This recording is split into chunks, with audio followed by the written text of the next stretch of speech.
الحمد لله رب العالمين والصلاة والسلام على النبي الأمين. أما بعد، قال الله تعالى بعد أعوذ بالله من الشيطان الرجيم. بسم الله الرحمن الرحيم. الحمد لله رب العالمين الرحمن الرحيم مالك يوم الدين إياك نعبد وإياك نستعين اهدنا الصراط المستقيم صراط الذين أنعمت عليهم غير المغضوب عليهم ولا الضالين آمين. بسم الله الرحمن الرحيم. ألف لام ميم ذلك الكتاب لا ريب فيه هدى للمتقين الذين يؤمنون بالغيب ويقيمون الصلاة ومما رزقناهم ينفقون. آج انشاءاللہ اللہ کے فضل و کرم کے بعد ہم سورۃ البقرہ میں داخل ہونے جا رہے ہیں. الحمدللہ سورہ فاتحہ کے ایک انداز میں ہم نے طائرانہ ایک جائزہ لیا اور کوشش کی کہ ہم سورہ فاتحہ سے کچھ گائیڈنس، کچھ ہدایات دریافت کریں. اب ہم سورہ بقرہ کی طرف جا رہے ہیں اور جرنی آف سورہ بقرہ یعنی آپ کہہ سکتے ہیں اس میں عمر لگ جائے گی، عمر طلب ہے. یعنی سورہ بقرہ کے کئی فضائل احادیث میں آئے ہیں جس میں رسول اللہ صلی اللہ علیہ وسلم نے سورہ بقرہ کے بارے میں کہا سنام القرآن. یعنی سنام کس کو بولتے ہیں؟ جو اونٹنی کے پیچھے جو ہوتا ہے کوہان جس کو بولتے ہیں اردو میں، اس کو بولتے ہیں، یعنی سب سے اونچائی والی. تو اس لیے سورہ بقرہ کو قرآن کا کوہان کہا گیا، سنام القرآن. اور اسی طرح رسول اللہ صلی اللہ علیہ وسلم نے کہا لا تجعلوا بیوتکم قبرا، اپنے گھروں کو قبر کی طرح مت بناؤ. تو کیا کرنا چاہیے؟ اپنے گھروں میں سورہ بقرہ کی تلاوت کرو. اس سے کیا ہوتا ہے؟ جیسے کہ روایت میں ہے لا يستطيعها البطلہ، یعنی جس گھر میں سورہ بقرہ کی تلاوت ہوتی ہو اس کے اوپر ہزاروں جادوگر بھی آ جائے وہ کچھ نہیں کر سکتے، کچھ نہیں بگاڑ سکتے. وَتَرْكُهَا حَسَرَةٌ، اور سورہ بقرہ کو چھوڑ دونا ایک ندامت اور حسرت کی آپ کے لیے اس کی وجہ بن سکتی ہے. وَأَخْذُهَا بَرَكَةٌ، اور سورہ بقرہ کو پڑھنا، تلاوت کرنا، اس میں تدبر و تفکر کرنا، اس میں سے ہدایات اخذ کرنا، یہ آپ کے لیے باعث برکت ہوتی ہے. اور اسی طرح یعنی سورہ بقرہ اور سورہ آل عمران کے بارے میں آتا ہے کہ الزہراوان، یعنی جگمگاتی ہوئی یہ صورتیں ہیں. اور اس کے بارے میں یہ بھی آتا ہے کہ قیامت کے دن جو بندہ سورہ بقرہ کی کثرت سے تلاوت کرتا ہے یا اس کے ساتھ اس کی صحبت ہے، قیامت کے دن سورہ بقرہ آپ کے لیے سفارش کرے گا. یحاجک بہا عند اللہ، یعنی اللہ کے سامنے سورہ بقرہ آپ کے لیے اپنی عرضی پیش کرے گا کہ یا اللہ یہ سورہ بقرہ کو پڑھنے والا تھا. اور اسی طرح حتیٰ کہ صحابہ میں بھی جو شخص سورہ بقرہ کو یاد کر لیتا یا جن کی سورہ بقرہ یا آل عمران کے ساتھ صحبت ہوتی ان کو کیا بولتے تھے؟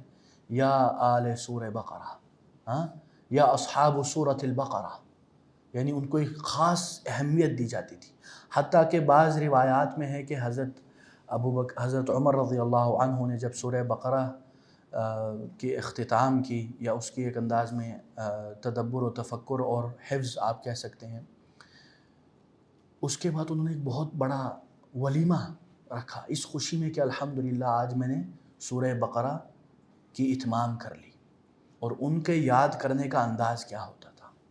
ہم لوگوں کی طرح نہیں تھے. کس طرح یاد کرتے تھے؟ بولتے کہ ہم كُنَّا نَأْخُذُ 5 آیات، ہم 5 آیات لیتے تھے، وَنَتَعَلَّمُ مَا فِيهَا مِنَ الْعَمَلِ وَنَعْمَلُ بِهَا، اور اس میں جو علم ہے اس کو اخذ کرتے تھے اور اس علم پر عمل کرتے تھے. اور اس وقت تک ان 5 آیات سے ہم گزر نہیں جاتے تھے جب تک یہ چیزیں اس سے اخذ نہیں کر لیتے. تو یہ ان کا ایک طرز عمل تھا. اور اسی طرح سورہ بقرہ کے بارے میں بعض روایات میں ہیں، چاہے اس میں تھوڑا سا کلام بھی ہو، کہ جب سورہ بقرہ نازل ہوئی، سورہ بقرہ کی ہر آیت کے نزول کے وقت بعض روایات میں ہے، مسند احمد کی روایت ہے اور ترمذی کی بھی روایت ہے، کہ 80 ملکن، یعنی 80 فرشتے اس آیات کے ساتھ نازل ہوتے تھے. اس کی اتنی تکریم اور اتنی اس کی عظمت ہے. تو اس لیے ہمیں چاہیے کہ ہم بھی سورہ بقرہ کی تلاوت کریں، خصوصی اہتمام کریں، اور خاص کر جو آخری آیات ہیں اس کے بارے میں بھی احادیث میں بڑے فضائل ہیں. اور اگر کسی گھر میں، جیسے میں پچھلی بار سورہ فاتحہ کے بارے میں بتا چکا ہوں، اسی طرح سورہ بقرہ کے بارے میں بھی، اگر کسی گھر میں کسی کو انسان کو لگتا ہے کہ میرے گھر میں کوئی جن و جنات اور جادو کے مسائل ہیں، اس میں وہ کوشش کرے اس گھر میں سورہ بقرہ پڑھے. اگر پڑھنے میں دشوت گزاری ہے تو وہ سورہ بقرہ کو، آج کل ماشاءاللہ آپ کے پاس ٹیکنالوجی ہے، موبائل ہے، لیپ ٹاپ ہے، سپیکرز ہیں، اس میں سورہ بقرہ چلا ہے. واللہ اس کے بڑے اثرات ہیں، اور یہ میں نے خود دیکھا ہے. ہمارے ایک رشتہ دار تھے، یعنی آپ کہہ سکتے ہیں ان کے گھر میں اس طرح کے مسائل تھے، ان کو باقاعدہ پھر یہ ریکمنڈیشن دی گئی کہ آپ سورہ بقرہ گھر میں ہر وقت چلا کے رکھیں. الحمدللہ یعنی کچھ عرصے کے بعد وہ مسائل ختم ہو گئے. تو اس لیے ہمیں چاہیے کہ ہم سورہ بقرہ کے ساتھ اس طرح کا تعلق قائم کریں. اور دوسری بات یہ کہ سورہ بقرہ کے متعلق یہ ہے کہ کچھ لوگ کہتے ہیں سورہ بقرہ کا مطلب ہے کہ وہ گائیں والی صورت، کیونکہ بقرہ کا معنی ہے گائیں یا بیل کو بھی کبھی کہا جاتا ہے. لیکن یہ قرآن کی جو صورتوں کا جو نام ہے نا، یہ اٹس ناٹ اے ٹائٹل، یا جیسے ہم بک کور دیکھتے ہیں نا، وہ نہیں ہے. یہ اٹس جسٹ اے نیم. ہاں، اس کا یہ مطلب نہیں کہ یہ اس صورت میں صرف گائے کا قصہ ہے، نہیں. ٹھیک ہے نا. مثلا میں کسی کے بارے میں کہتا ہوں، کسی کا نام ہے حامد. ہاں، حامد کا کیا مطلب ہے؟ یعنی حمد بیان کرنے والا. اب یہ ضروری نہیں کہ وہ حمد بیان کرنے والا ہے، اٹس جسٹ اے نیم. تو سورہ بقرہ نام ہے، اس میں کئی شک نہیں، اس میں کوئی حکمت ہے، لیکن اس کا یہ مطلب نہیں کہ یہ صرف اور صرف، یعنی اس میں صرف اور صرف گائیں کا جو قصہ ہے وہ ذکر ہے، نہیں، اس میں اور بھی کئی چیزیں ہیں. اور اسی طرح جیسے میں نے آپ لوگوں کو پچھلی بار کہا تھا کہ سورہ فاتحہ کیا ہے؟ سوال ہے نا. سورہ بقرہ یہ سوال ہے کہ اہدنا الصراط المستقیم صراط الذین انعمت علیہم. تو یہ جیسے کہ ادھر آپ پڑھیں گے ھدی للمتقین، یعنی باقی جو 113 صورتیں ہیں یہ اس سوال ہدایت کا جواب ہے کہ اگر آپ کو ہدایت چاہیے تو ان باقی صورتوں میں موجود ہے. اور اس کے بعد آتے ہیں اس آیت کی طرف، الف لام میم کی طرف. دیکھیں الف لام میم کے بارے میں ہمارے بعض مفسرین یا اکثر مفسرین کے مختلف اقوال ہیں. کچھ اس کی اپنی تعویلات کرتے ہیں، کچھ اس کو سارے حروف کو جمع کر کے اس کے ایک الگ معنی دینے کی کوشش کرتے ہیں. لیکن اگر آپ دیکھیں جو سلف صالح اور جو جمہور علماء کا منہج ہے، اس کو بولتے ہیں حروف المقطعات. حروف المقطعات کا کیا مطلب ہے؟ وہ حروف جو الگ الگ قطع یقطع تقطیعا، یعنی الگ الگ پڑھے جاتے ہیں. الف لام میم، علم تو نہیں پڑھے جاتے نا.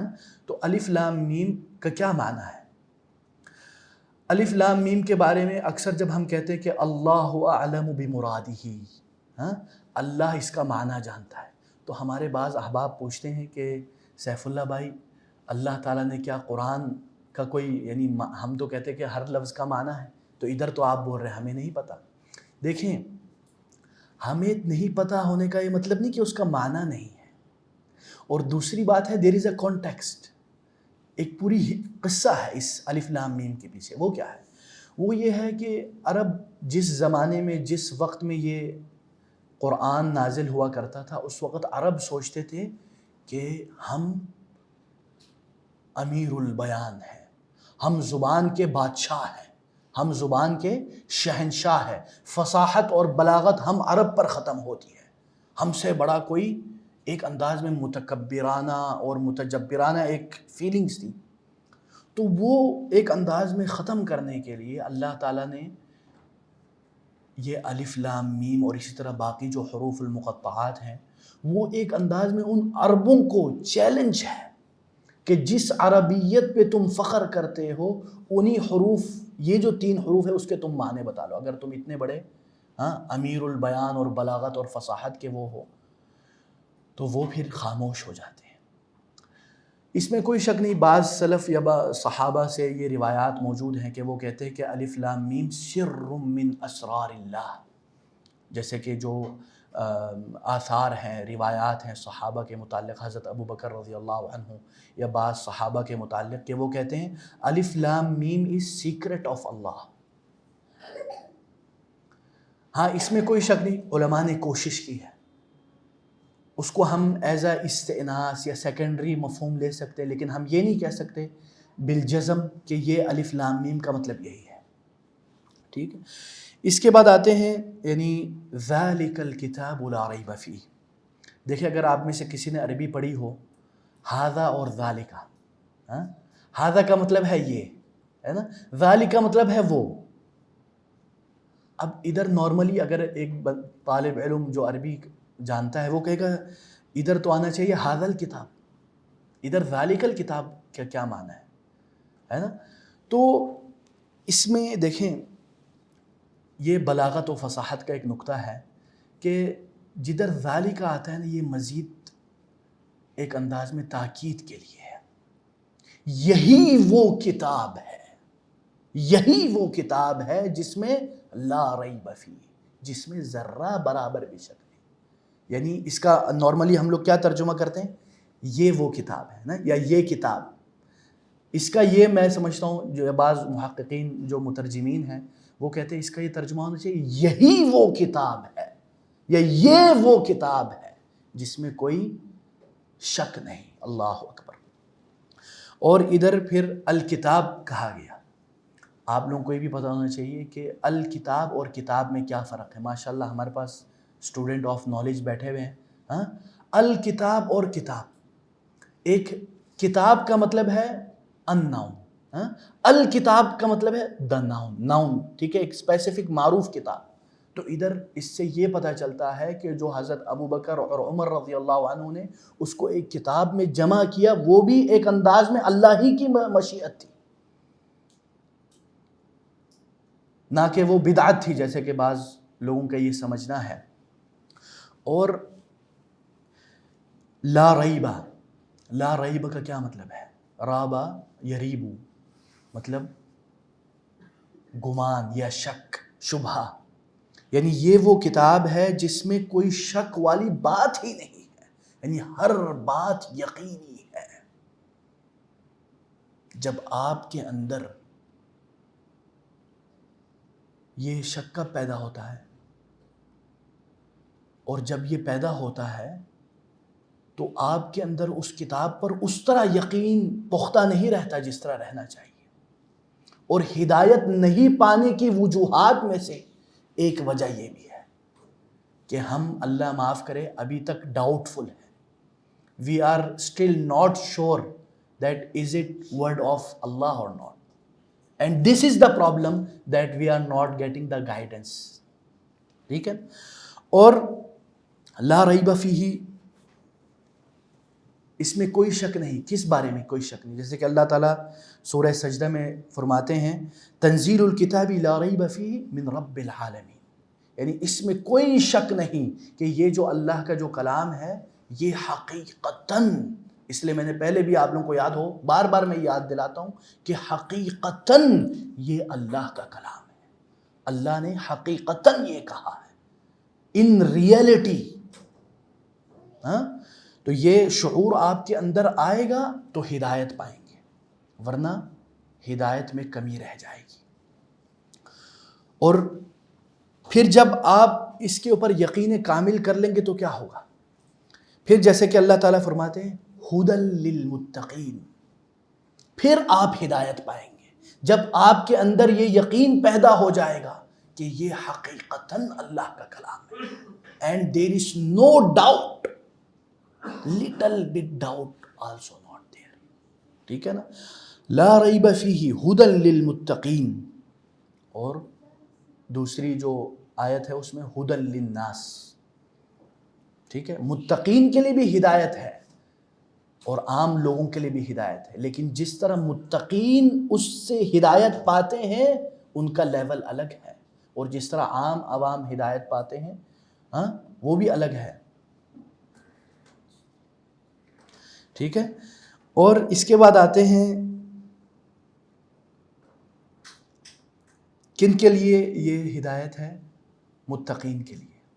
اب سوال پاتا ہے جب متقین کے پاس تو ہدایت ہے, وہ ہدایت یافتہ ہے, تو ان کو ہدایت کی کیا ضرورت ہے؟ ہدایت یہ سمجھ لینا کہ متقین کے پاس ہدایت ہے, یہ ہدایت نہ ہونے کی علامت ہے.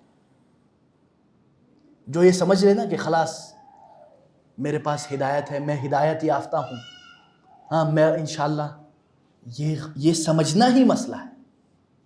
بلکہ یہ سمجھے کہ یا اللہ ہمیں صراط, کیونکہ دیکھیں انسان جتنا بھی اپنے آپ کو ہدایت یافتہ سمجھ لے, کوئی نہ کوئی کمی بیشی رہ جاتی ہے, کوئی نہ کوئی خالی جگہ رہ جاتی ہے.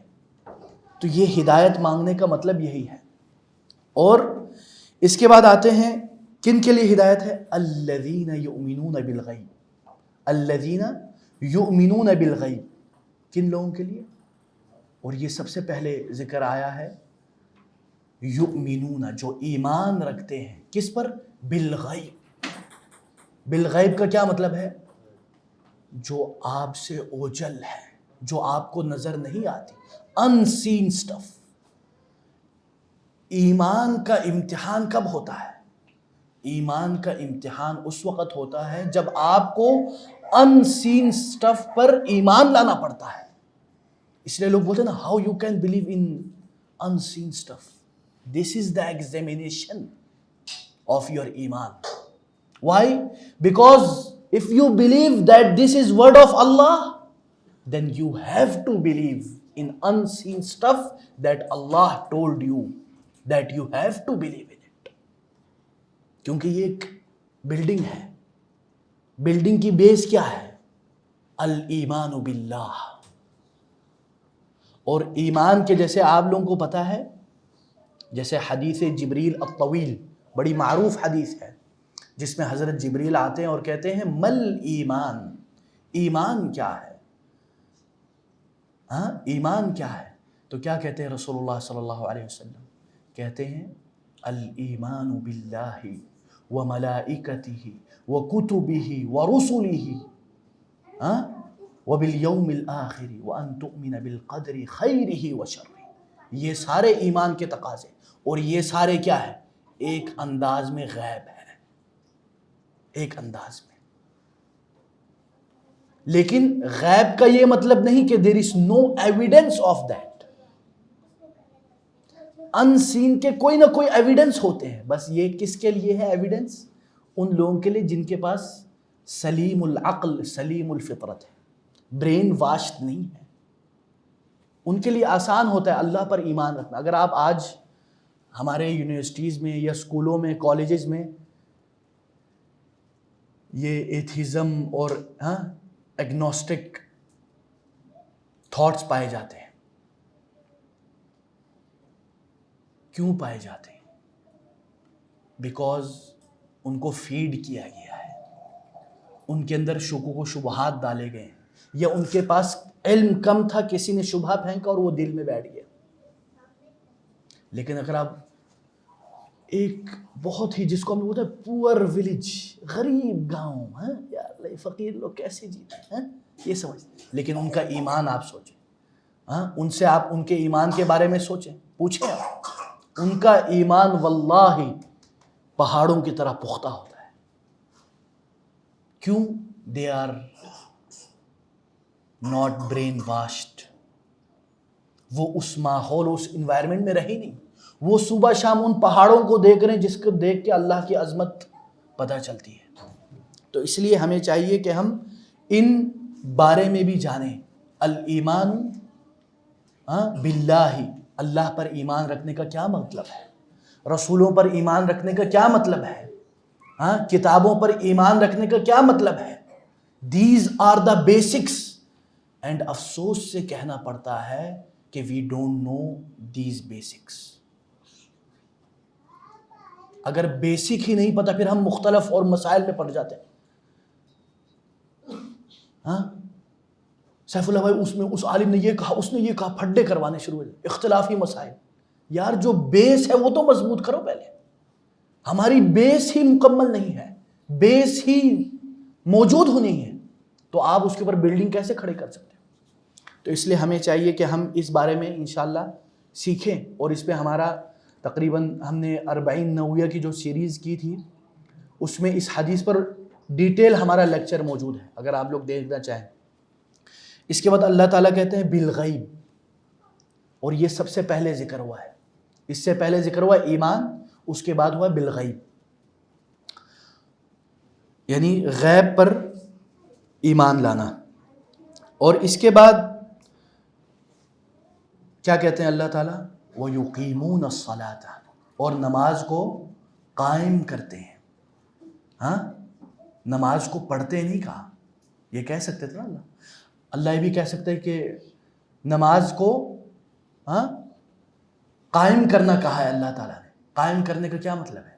یعنی نماز کے جو ارکان ہیں، جو سنتیں ہیں، جو مستحبات ہیں، جو خضوع ہے، وہ سارا اس میں آنا چاہیے.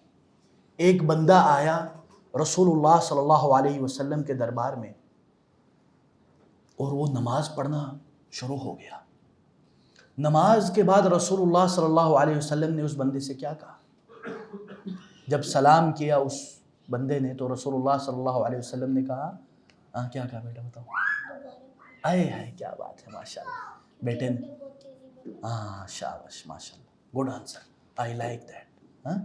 تو جیسے بیٹے نے کہا کہ رسول اللہ صلی اللہ علیہ وسلم نے ان سے کہا صلی فإنک لم تصلی، کہ جاؤ نماز پڑھو، تم نے تو نماز پڑھی ہی نہیں. اب بڑی متعجبانہ بات ہے نا. جیسے آج کل ہم کیا کرتے ہیں، ہم بس اس طرح فراری کی طرح 160 کے سپیڈ میں نماز پڑھتے ہیں اور سمجھتے خلاص ہو گیا میرا کام. اس کے اوپر بھی وہی حکم لاگو ہوگا جو رسول اللہ صلی اللہ علیہ وسلم نے کہا صلی فإنک لم تصلی. وہ دوبارہ واپس گیا، وہ دوبارہ نماز پڑھنے لگ گیا. اس نے اپنی فل کوشش کی کہ یار میں کچھ نہ کچھ صحیح پڑھ لوں. رسول اللہ صلی اللہ علیہ وسلم نے دوبارہ کہا صلی فإنک لم تصلی، جاؤ نماز پڑھو، تم نے تو نماز ہی نہیں پڑھی. وہ دوبارہ گیا اور تیسری بار آخر جب وہ آیا تو اس نے کہا یا رسول اللہ اس سے زیادہ اچھی نماز مجھے پڑھنی نہیں آتی، آپ بتا دیں مجھے. اللہ اکبر. تو رسول اللہ صلی اللہ علیہ وسلم نے کیا کہا ادھر؟ کہا کہ جب تم قبلہ رخ ہو جاؤ اور اللہ اکبر کہو اور جب رکوع میں جانے لگو حتی تطمئن راکعا، جب تم رکوع میں جاؤ تو تمہارے اندر اطمئنان پیدا ہو جائے. ہم لوگ رکوع میں جاتے ہیں تو کیا ہوتا ہے؟ سانس پھولا ہوتا ہے. کیوں؟ ماشاءاللہ سپیڈ میں جا رہے ہیں ہم لوگ، ہے نہیں؟ رکوع سے اٹھتے ہیں تو کیا کہتے ہیں رسول اللہ صلی اللہ علیہ وسلم؟ کہتے ہیں حتی تقف مطمئنا، اور دوسری روایت میں کہ ہر جو جسمی اعضاء ہے وہ اپنے جگہ پر واپس آ جائے، ہے نہیں؟ لیکن ہم لوگ کیا کرتے ہیں آج کل؟ رکوع سے اٹھنے کا ابھی ہم نے سوچا ابھی اٹھے وہ سجدے میں چلے جاتے. یہ اطمئنان کے خلاف ہے، یہ رسول اللہ صلی اللہ علیہ وسلم کے احادیث کے خلاف ہے. تو اس لیے ہمیں چاہیے کہ ہم نماز کو قائم کریں، نہ کہ جلدی جلدی اس کو سمجھے کہ ہر ایک بوجھ ہے. نماز بوجھ نہیں ہے میرے پیارے بھائیوں. اگر آپ یہ سمجھتے ہو نا نماز بوجھ ہے تو آپ کی انڈرسٹینڈنگ آف نماز ناقص ہے. نماز اللہ کی قسم مومن کے لیے معراج ہے، مومن کے لیے راحت جان ہے. کیوں؟ رسول اللہ صلی اللہ علیہ وسلم نے کہا ارحنا بہا یا بلال، ارحنا بہا یا بلال، اے بلال نماز کی طرف بلاؤ اور اس سے ہمیں راحت پہنچاؤ. ایک ہے بہا، ایک اور کیا لفظ ہے؟ منہا. آج کل لوگ کہتے ہیں ارحنا منہا. منہا کا کیا مطلب؟ یعنی جان چھڑاؤ. ہاں. اور کچھ لوگ کیا کرتے ہیں؟ پورے دن نماز نہیں پڑھتے, آخر میں آ کے بولتے بس یار اللہ کو ایک ہی ساتھ میں دے دوں گا. اللہ معاف کرے, یہ کیا طریقہ ہے؟ بعض علماء کے نزدیک جس بندے نے جان بوجھ کے ہوش و حواس میں رہتے ہوئے بغیر کسی عذر کے ایک نماز جان بوجھ کے چھوڑ دی, اس کا ایمان مشکوک ہو جاتا ہے. کتنی خطرناک بات ہے. یہ ہلکا نہ لے نماز کو. نماز از دا میجرمنٹ آف یور ایمان اینڈ اسلام. رسول اللہ صلی اللہ علیہ وسلم فرماتے ہیں العہد الذی بیننا وبینہم الصلاۃ فمن ترکہا فقد کفر. یہ میں نہیں کہہ رہا, میں نے کہا یہ رسول اللہ صلی اللہ علیہ وسلم کے الفاظ ہیں, صحیح حدیث ہے. کہہ رہے ہیں کہ ہمارے اور کفار کے مابین کیا فرق ہے؟ نماز. اور فَمَن تَرَكَهَا فَقَدْ كَفَرَ, اور جس نے نماز چھوڑ دی وہ کافر ہو گیا. یہ میں نہیں کہہ رہا, یہ رسول اللہ صلی اللہ علیہ وسلم کہہ رہے ہیں. تو ان چیزوں کو ایزی مت لے. ہاں اب بات یہ ہے کہ نماز میں مجھے کیوں تنگی محسوس ہوتی ہے؟ کیونکہ جیسے میں نے آپ لوگوں کو سورہ فاتحہ کے بارے میں بتایا, سب سے بڑا مسئلہ یہ ہے ہمیں پتہ ہی نہیں ہے ہم کیا پڑھ رہے ہیں, ہے نا. ہمیں تو پتہ ہی نہیں. آپ لوگوں کو یاد ہوگا بسم اللہ میں ہم نے پورا 1 گھنٹہ لگایا, کیا وہ معانی ہمارے ذہن میں ہوتے؟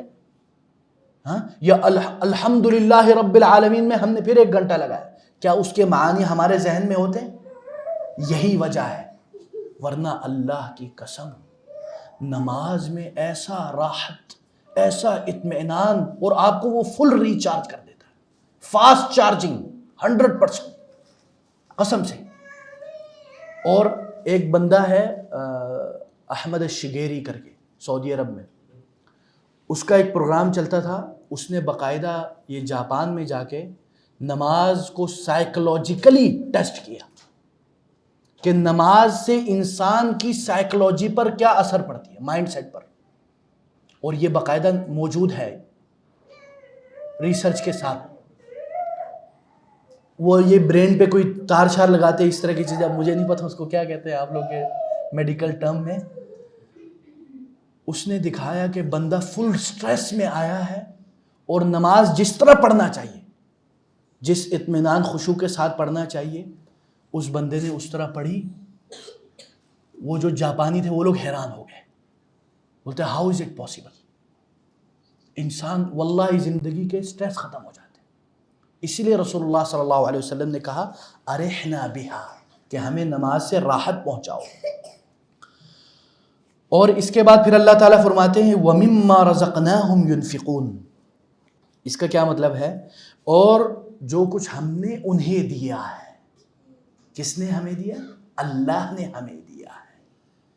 ہاں, اس میں سے وہ خرچ کرتے ہیں. اب آپ ذرا سوچیں نا یار, یعنی آپ یہ سوچیں جب آپ کسی کو دینے لگے نا, آپ یہ نہ سوچیں میرا پیسہ ہے, آپ اپنے ذہن میں کہ یہ اللہ نے مجھے دیا تھا میں آگے دے رہا ہوں. اب آپ ذرا سوچیں نا اس سے کتنا فرق پڑتا ہے. یعنی اللہ آپ کو اس بات پر ثواب دے رہا ہے کہ اس کا مال آپ خرچ کرو. اللہ اکبر.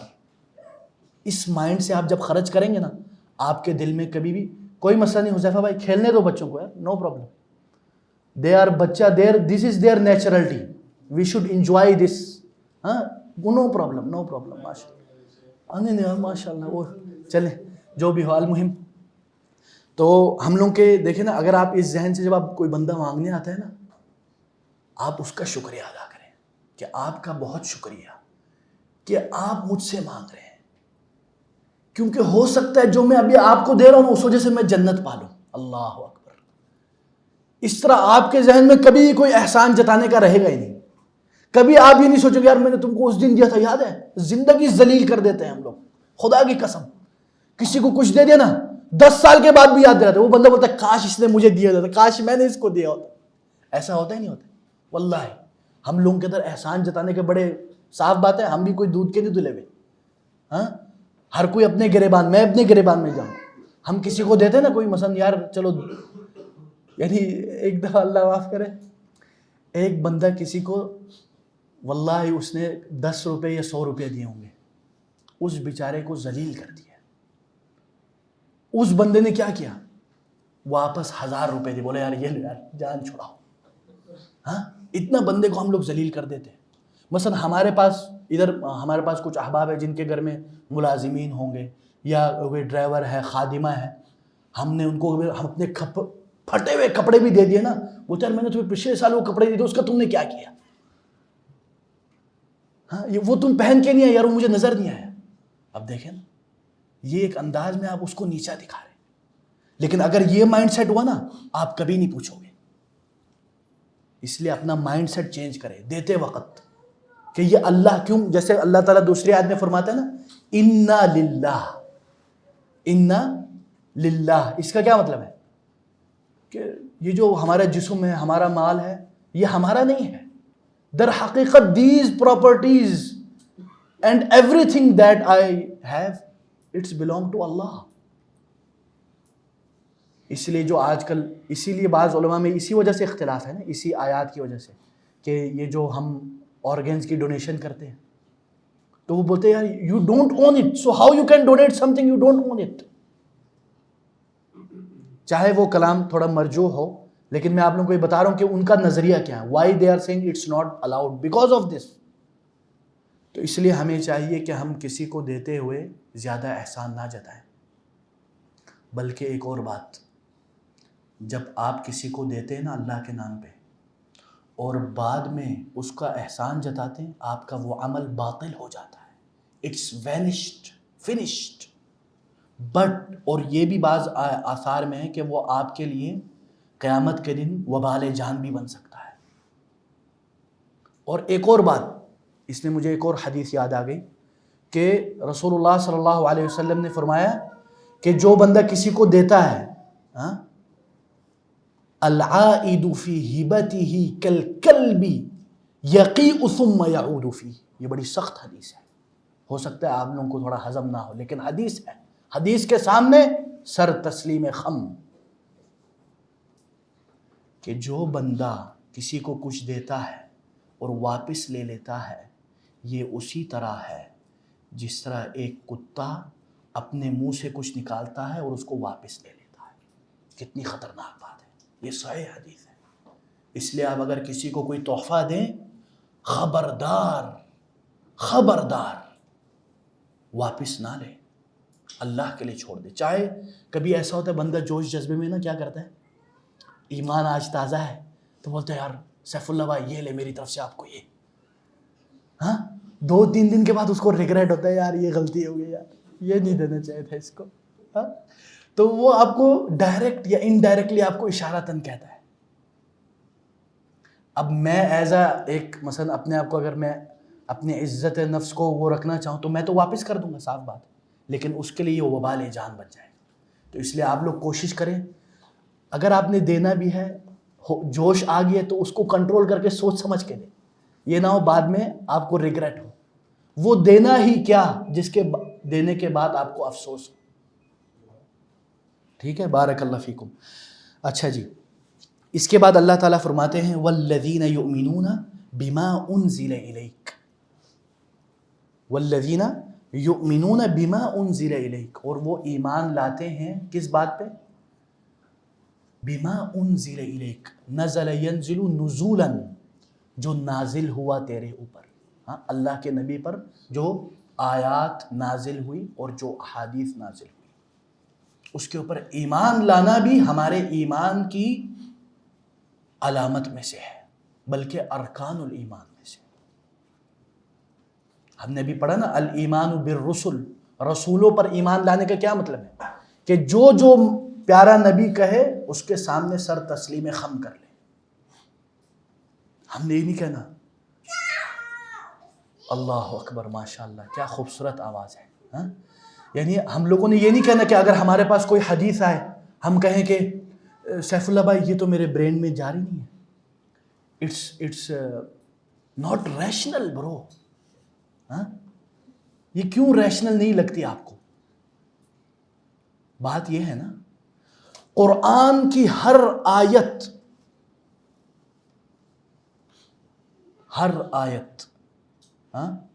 عقلی دلائل سے پیش کی جا سکتی ہے، لیکن عقل کیا ہے؟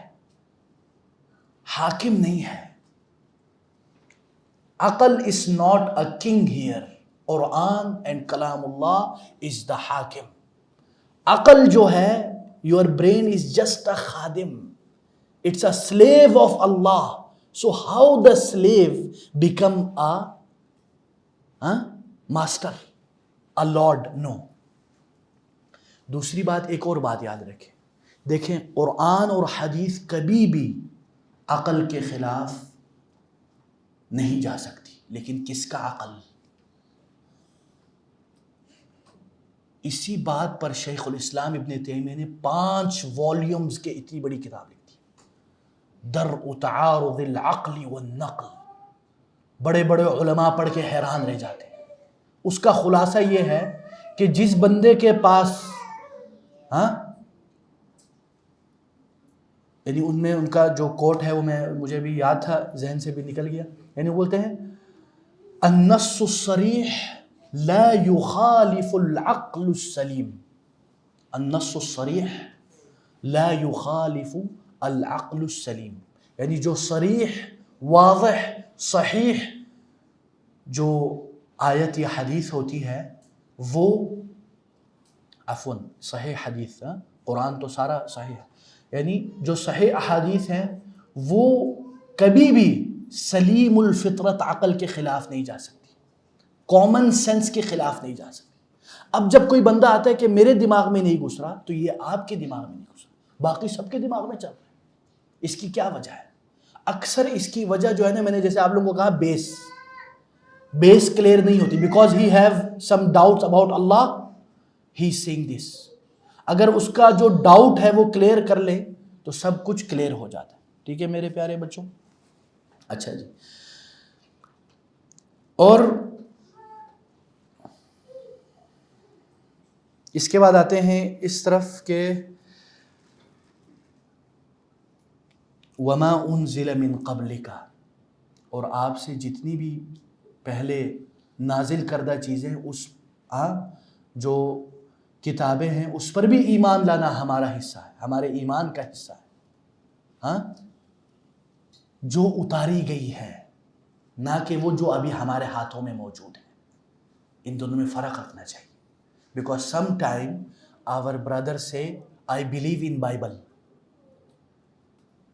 بٹ جو ابھی جو موجودہ بائبل ہے وہ تو محرف شدہ ہے.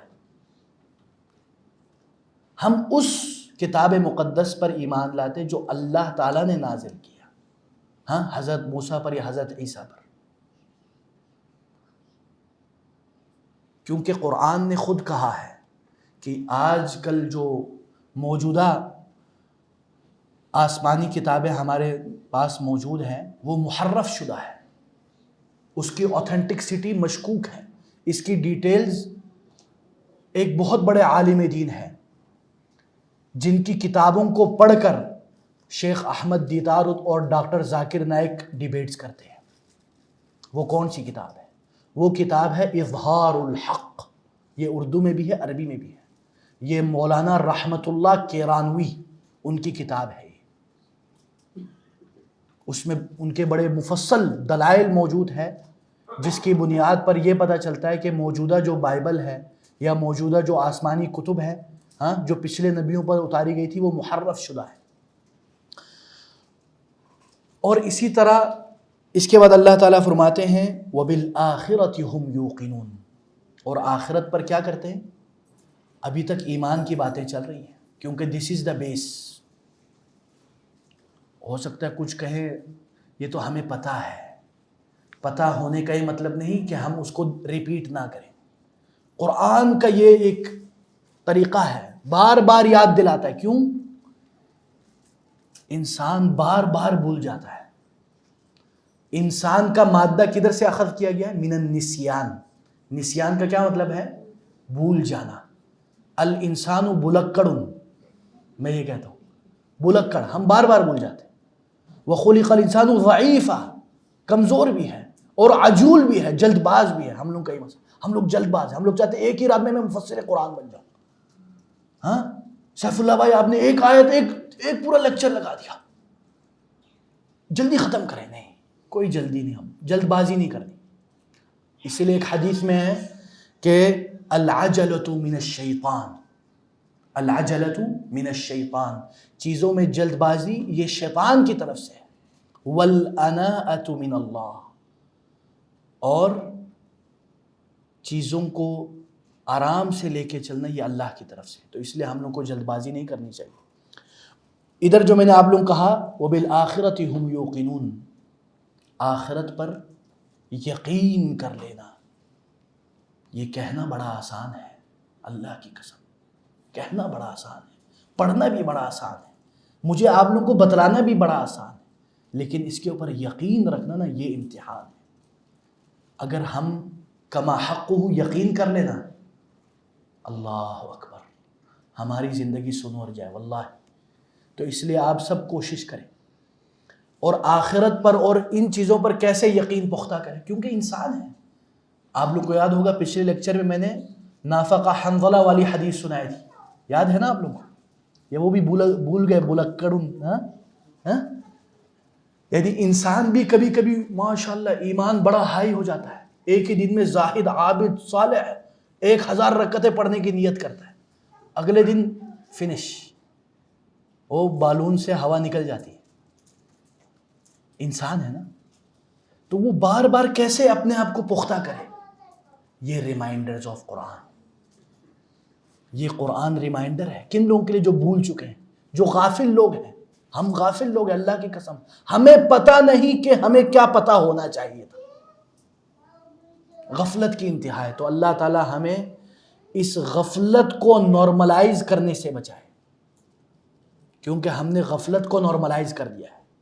ہم لوگوں کو لگتا ہے کہ بس ہم نے یہ پڑھ لیا تو خلاص that's it, I get the guidance, finish, I am confirm جنتی.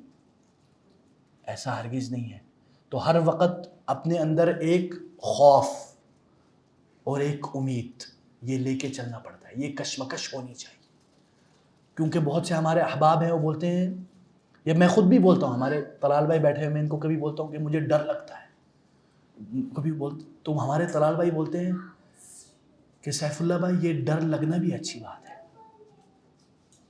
یہ ڈر لگنا بھی کہ کہیں میں غلط نہیں کر رہا، یہ بھی ایک انداز میں آپ کے اندر زندہ ضمیر ہونے کی علامت ہے. یہ ڈر ختم ہو جائے تو خلاص بریک فیل ہو جائیں گے آپ. تو اس لیے اللہ تعالیٰ سے دعا گو ہوں، اللہ تعالیٰ ہمیں ان باتوں کو صرف باتیں سمجھ کے آگے چلے جانے سے بچائے. اللہ تعالیٰ ہمیں ان باتوں پر عمل کرنے کی توفیق دے اور باتوں پر غور و فکر کرنے کی توفیق دے. اور یہ یعنی آج ہمارا لیکچر ہے، اس کے بعد انشاءاللہ ہم لوگ آپ سے عید کے بعد ملیں گے. میں جا رہا ہوں اپنے آبائی گاؤں بلتستان میں، ہمارا چھوٹا سا گاؤں ہے یوگو، گوگل میپ پہ بھی نہیں ملتا یہ، ادھر جا رہے ہیں ہم انشاءاللہ. قربانی کا پروگرام ہے ماشاءاللہ یوتھ میٹر کی طرف سے. اگر آپ میں سے کوئی قربانی کرنا چاہتا ہے ادھر الحمدللہ ہم خود اپنے دست مبارک سے کرتے ہیں، ادھر ہم قربانی کرتے ہیں انشاءاللہ. اور ادھر تقریباً کیا تھا یار فرید بھائی، ریٹ لسٹ نہیں بتانا چل. ہاں، ایک کاؤ کا جو شیئر ہے وہ 16,000 ہے، شیپ 30,000 اور گوٹ 45,000. دیکھیں مجھے نہیں پتا، ان کو پتا ہے. ٹھیک ہے. اور اگر آپ ماشاءاللہ اللہ نے آپ کو دیا ہے تو ایک گائے دے دیں ماشاءاللہ 1,10,000 میں. ٹھیک ہے انشاءاللہ. دیکھیں یہ قربانی کا مہینہ ہے، اللہ کے لیے کریں، اللہ کے لیے کریں. اور آپ، میں تو چاہ رہا تھا کہ اس پہ ہم ایک لیکچر کر لیں، لیکن ٹائم کی کمی ہے اور ہم اڑنا چاہتے ہیں ادھر سے. تو انشاءاللہ اگر اللہ نے زندگی رکھی ہم آپ لوگوں کو بتا دیں گے. اور آپ لوگ خود ریڈنگ کریں نا، خود ریسرچ کریں. ماشاءاللہ سارے ویل ایجوکیٹڈ پڑھنے والے ہیں، اگر ہم ان کو سائنٹیفک ریسرچ کے لے گئے تو ماشاءاللہ شیخ گوگل زندہ باد. آج کل تو چیٹ جی پی ٹی آ گیا ہے. اب یہ آپ نے چیٹ جی پی ٹی سے نہیں پوچھنا کہ قربانی کیا ہے، بتاؤ قصہ. ٹھیک ہے. تو اس لیے آپ لوگ، اور دوسری بات یہ کہ کچھ لوگ کہتے ہیں کہ قربانی کرنے سے اچھا ہے کولر ہم لگا دیں. دیکھیں آپ کولر بھی لائیں، قربانی بھی کریں. یار اللہ نے آپ کو کروڑوں دیے ہیں، لگژریس گاڑی میں گھومتے ہو اور کولر کی بات کرتے ہو. یار پورا بڑا اڈا کھول دو، ٹنکی لگا دو ادھر، کولر تو چھوٹی چیز ہے. تو کولر بھی غریب کو ہی جانا ہے، یہ گوشت بھی غریب کو ہی جانا ہے، سیم اسٹف. تو دونوں لگائیں. تو ان چیزوں سے گریز کرنا چاہیے کہ ہم اپنے اسلامی جو احکامات یا شعائر ہیں ان کا مذاق اڑائیں، ہاں، یا ان کے بارے میں جوکس بنائیں. جدھر اس طرح ہو آپ کی غیرت ہونی چاہیے، آپ ادھر منع کریں ان کو پیار سے، محبت سے. برو دس is read line, be careful. کیونکہ جب منافقین نے اس طرح کیا تھا تو اللہ نے 7ویں آسمان کے اوپر سے آیت نازل کی، لقد کفرتم، کہ تم لوگ کافر ہو چکے. کیوں؟ وہ بولتے کننا نلعب ونلعب، ہم تو بس کھیل رہے تھے، ہم تو مذاق کر رہے تھے. ہم مذاق میں دین کا مذاق اڑاتے ہیں. تو اس لیے دین یا اہل دین یا اس سے کوئی بھی چیز متعلقات کا مذاق نہیں اڑانا چاہیے. آپ کو کوئی ڈاؤٹ ہے، سوال پوچھے، ادب، ود رسپیکٹ، وداؤٹ جوک. بارک اللہ فیکم، جزاکم اللہ خیر. سبحانک اللہم وبحمدک، اشہد ان لا الہ الا انت، استغفرک واتوب الیک. والسلام علیکم ورحمۃ اللہ وبرکاتہ.